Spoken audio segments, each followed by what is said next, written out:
Olá, boa noite, bem-vindo ao nosso encontro de quarta-feira. Estamos neste mês, o mês da missão. Em todas as igrejas evangélicas reformadas, estamos celebrando o mês da missão. Teremos uma série de estudos durante esse mês sobre a missão dos evangelhos. Hoje vamos estudar a missão no Evangelho de Mateus. Lembre-se que você pode inscrever-se no nosso canal da Igreja Evangélica Reformada e também pode acessar a nossa página no Facebook, no Instagram também. Antes de nós tratarmos a missão, a grande comissão do Evangelho de Mateus, vamos falar um pouco sobre os evangelhos, o Evangelho de Mateus e os outros demais evangelhos que estão no Novo Testamento.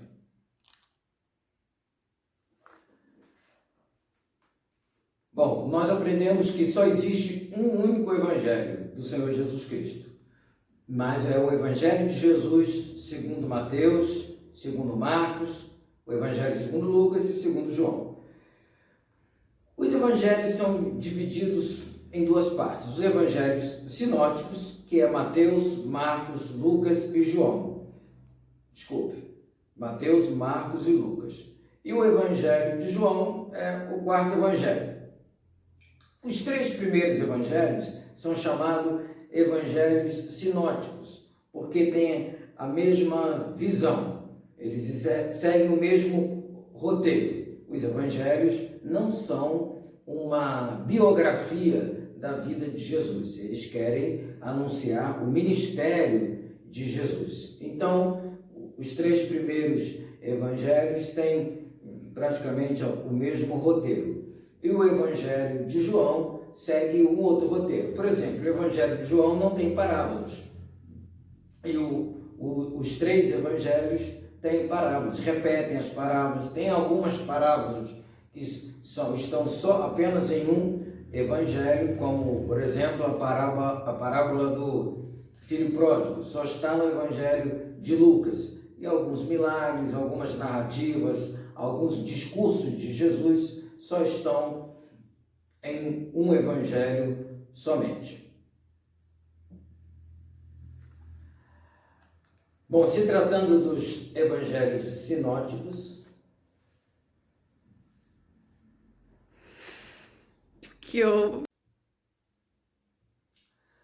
quando nós falamos de evangelhos sinóticos, é bom a gente relembrar que cada um dos evangelhos apresenta Jesus de uma maneira. Eles têm contextos diferentes, tanto do remetente quanto do destinatário. O Evangelho de Mateus está num contexto judaico. Ele era judeu, era um dos discípulos de Jesus. O Evangelho de Marcos é o contexto latino, de muitos termos romanos. E o Evangelho de Lucas está num contexto grego, já tem outras características, tem outras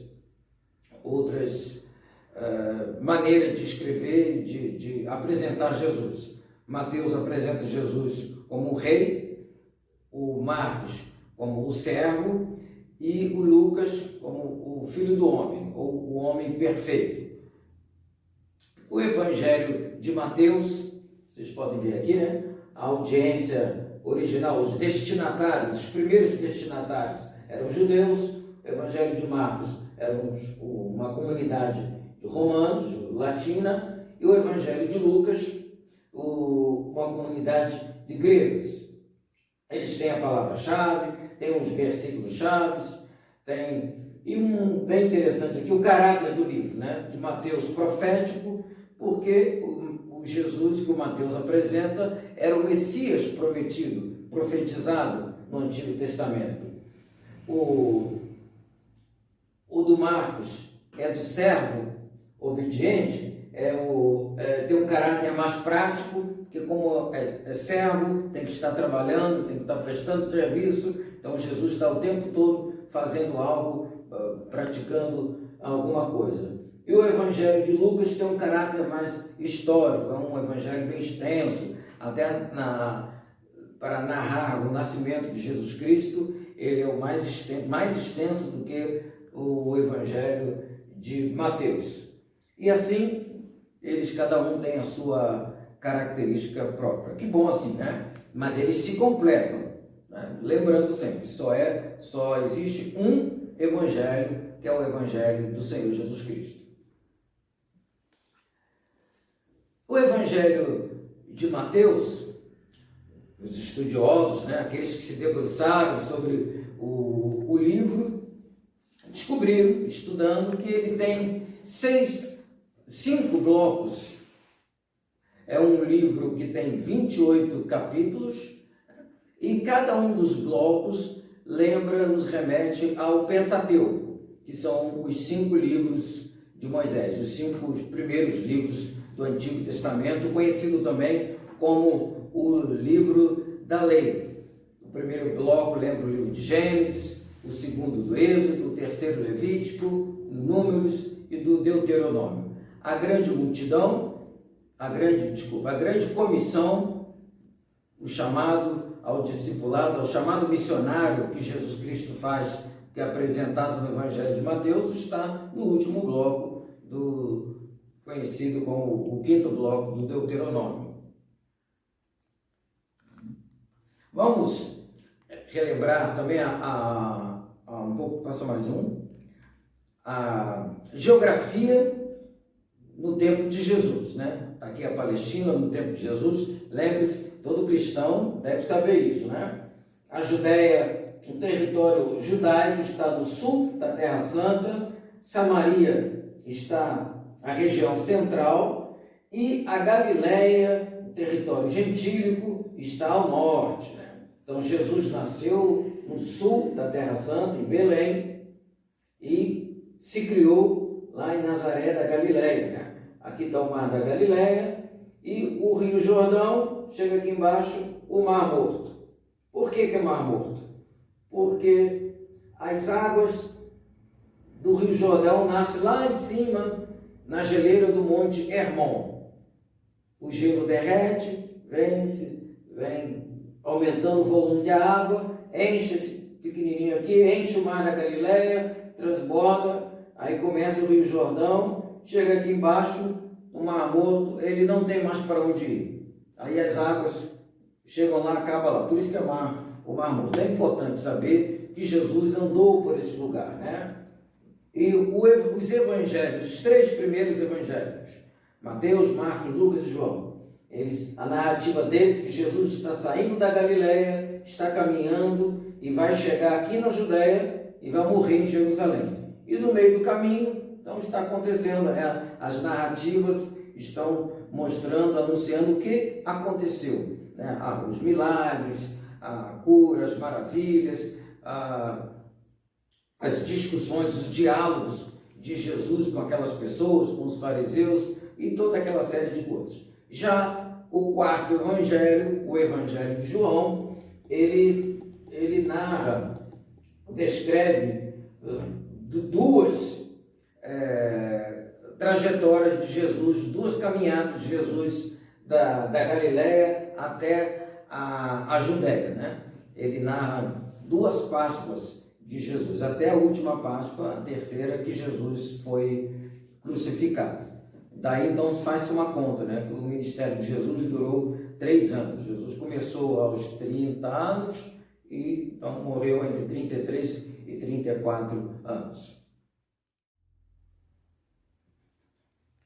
A missão, a grande comissão, conforme nos é apresentado na Escritura Sagrada, segundo os Evangelhos, nós podemos dividir assim. O Mateus, a ênfase está no discipulado. O Evangelho de Marcos está na pregação. O Evangelho de Lucas no testemunho e no Evangelho de João no apacentar.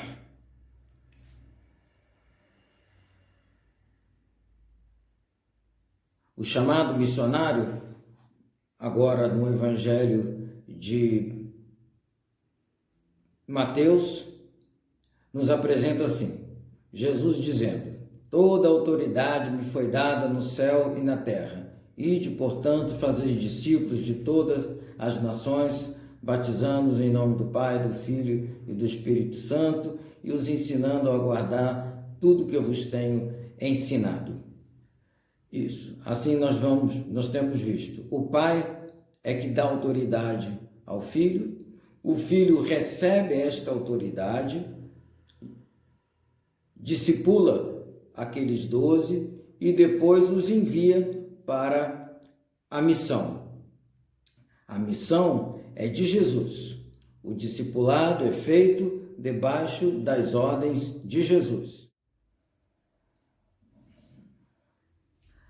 A igreja é apostólica, porque recebeu de Jesus a missão de anunciar o evangelho em todo o mundo. Os 12 discípulos se tornaram os 12 apóstolos, porque foram eles que andaram com Jesus, foram eles que aprenderam diretamente de Jesus. Mas a missão que Jesus lhes deu implicaria em fazer mais discípulos. E os discípulos, os novos discípulos, não seriam daqueles 12. Os discípulos são de Jesus. A igreja é de Jesus. Toda a igreja é enviada. A missão de anunciar o evangelho não ficou só com os 12, é para a igreja toda. Por isso, toda a igreja está incumbida de anunciar o evangelho. Olha, esse pequeno estudo que nós fizemos não é nada assim muito exaustivo, porque não faz sentido, né? Quem quiser se aprofundar muito, mais ainda no estudo da Escritura, deve adquirir bons livros, enciclopédias, dicionários bíblicos, né? Olha, eu tenho aqui esta Bíblia, a Bíblia na linguagem de hoje de estudos, né? Com os rodapé, com as anotações. Eu também tenho essa daqui, esta Bíblia missionária de estudos, e que você também pode adquirir nas lojas evangélicas, né? Tem livros também, né? Eu tenho isso aqui bem simplesinho, bem fácil, visão panorâmica da Bíblia, uma introdução sobre cada livro da Bíblia. As Bíblias de estudos também, antes de cada livro, tem uma, 2 páginas com a introdução, explicando, falando sobre a autoria, sobre o esboço de cada livro. Então aproveita, adquira essas Bíblias de estudos, pequenos livros sobre como estudar as Escrituras. Aproveita o tempo de pandemia, né? Você pode pescar, fazer outras coisas, mas aproveite para estudar mais profundamente a Escritura Sagrada, a Palavra de Deus. Na próxima quarta-feira, nós vamos falar sobre missões no Evangelho de Marcos.